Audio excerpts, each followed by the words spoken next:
আসসালামু আলাইকুম। আপনারা সবাই কেমন আছেন? আশা করি আপনারা সবাই খুব ভালো আছেন।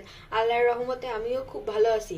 আজকে আমি আপনাদের সাথে শেয়ার করব প্রেসার কুকারে খুব সহজে কিভাবে ক্যারামেল পুডিংটা বানানো যায়। ক্যারামেল পুডিং বানানোর জন্য আমার যে উপকরণগুলো লাগবে সেগুলো হলো, এখানে আমি 1 লিটার পর্যন্ত গরুর খাঁটি দুধ নিয়েছি।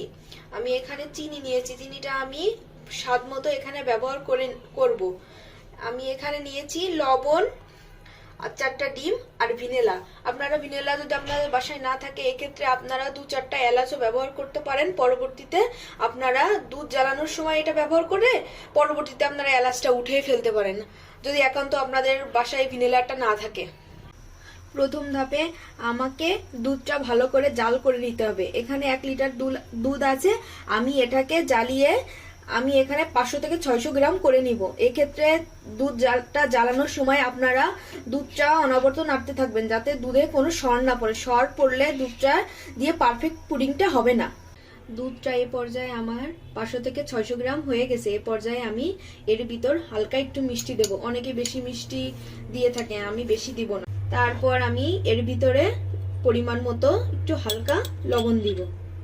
এ পর্যায়ে আমার দুধটা জাল করা শেষ। এ পর্যায়ে আমি গ্যাসের চুলা থেকে দুধটা নামিয়ে নিব। ক্যারামেলটা আমি যে পাত্রে পুডিংটা বসাবো সেই পাত্রেই আমি ক্যারামেলটা সেট করব। এক্ষেত্রে আমি 2 থেকে 3 টেবিল চামচ এখানে চিনি ব্যবহার করছি। তারপরে আমি এখানে 2 থেকে 3 টেবিল চামচ পানি ব্যবহার করছি। করে আমি এটা হালকা আঁচে ক্যারামেলটা তৈরি করে নিব। বন্ধুরা দেখেন, এই পর্যায়ে আমার ক্যারামেলটা প্রায় রেডি। আমি এটাকে আর একটু হালকা লাল করে নিব। আপনারা এটাকে বেশি লাল করবেন না, বা যদি কালো হয়ে যায় তাহলে কিন্তু এ পর্যায়ে পুডিংটা খেতে তিতা লাগবে। এই দিকে আপনারা নজর রাখবেন। বন্ধুরা দেখেন, এ পর্যায়ে আমার ক্যারামেলটা রেডি। ক্যারামেল তৈরি শেষ। এ পর্যায়ে আমি ক্যারামেলটা ঠান্ডা করতে দিয়েছি। এ পর্যায়ে আমি ডিমের ব্যাটারটা তৈরি করে নেব। এক্ষেত্রে আমি এখানে 4টা ডিম ভেঙে নিয়েছি। 4টা ডিম আমি এ পর্যায়ে আমি ডিমটা ভালোভাবে গুলিয়ে নিব।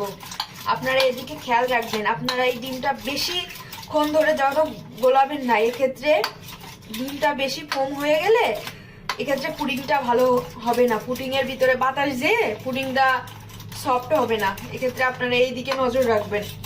এ পর্যায়ে আমার ডিমটা ফাটানো শেষ। এবার আমি 2 টেবিল চামচ এখানে ভিনেলা অ্যাড করব। ভিনেলাটা অ্যাড করে আমি আরেকটু হালকাভাবে গুলিয়ে নিব। এবার আমি দুধের ভিতরে ডিমের ব্যাটারটা দিয়ে দেব। এক্ষেত্রে আপনারা অবশ্যই ভালোভাবে দুধটা ঠান্ডা করে নেবেন। এ পর্যায়ে আমি একটা ছাঁকনির সাহায্যে দুধটা ছেঁকে নিব। এক্ষেত্রে দুধের ভিতরে যদি কোনো লাঞ্চ থেকে থাকে তাহলে সেটা ভালোভাবে ছাঁকা হয়ে যাবে। এবার আমি এটাকে ঢাকনা দিয়ে ঢেকে দিব। আমি প্রেসার কুকারের ভিতরে পানি নিয়েছি। আমি পানির পরিমাণটা বেশি নিব না। আমি যে পাত্রে পুডিংটা বসিয়েছি সে পাত্রের যেন অর্ধেক হয় এমন ভাবে আমি পানিটা নিয়েছি। আপনারা যদি বেশি পানি নেন তাহলে বাটির ভিতরে পানি চলে যেতে পারে, এক্ষেত্রে পুডিংটা ভালো হবে না। এক্ষেত্রে আমি এবার এর ভিতরে একটা এরকম সাইজের স্টিনার বসিয়ে নিব। তারপর আমি হালকা ভাবে পুডিংটা পাত্রের ভিতর বসিয়ে দিব। তারপর আমি ঢাকনা দিয়ে এটা ঢেকে দিব। ঢাকনা দিয়ে ঢাকার পরে এ পর্যায়ে আমি চুলাটা হাইটে একটা শীষ দিয়ে নেব। তারপরে নরমাল আছে আমি এটা 15 মিনিট জাল করব ঘড়ি দেখে। 15 মিনিট পর আমি জালটা নিভিয়ে দিয়েছি। তারপরে আমি আরো 15 মিনিট অপেক্ষা করেছি যাতে এর ভিতরে যে গ্যাসটা আছে সেটা বাসি দিয়ে বেরিয়ে যায়। দেখেন বন্ধুরা, আমার সব বাসি দিয়ে বেরিয়ে গেছে গ্যাস। এ পর্যায়ে আমি প্রেসার কুকার থেকে পুডিং এর বাটিটা নামিয়ে নিব। এ পর্যায়ে আমি পুডিংটা নামিয়ে নিয়েছি। এবার আমি একটা কাঠির সাহায্যে পুডিংটা দেখবো পুরোপুরি হয়েছে কিনা। যদি আপনাদের কাঠির গায়ে কিছু না লাগে বুঝবেন পুডিংটা হয়ে গেছে। দেখেন বন্ধুরা, আমার কাঠিটার গায়ে কিছু লাগেনি, মানে আমার পুডিংটা হয়েছে। এবার আমি এটা 30 মিনিট মতো এমনি বাইরে রেখে ঠান্ডা করে আবার আমি 1 ঘন্টা মতো ফ্রিজে রেখে এটা একটা প্লেটে ঢালবো।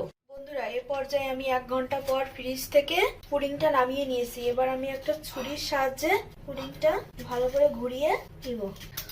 তারপরে আমি পুডিংটা এই অবস্থায় রেখে পুডিংটা ঢেলে ফেলবো। বন্ধুরা, এমন সুন্দর সুন্দর রেসিপি পেতে আপনারা অবশ্যই আমার চ্যানেলটি সাবস্ক্রাইব করবেন এবং লাইক কমেন্টস দিয়ে আমার পাশে থাকবেন। ধন্যবাদ আপনাদের সবাই।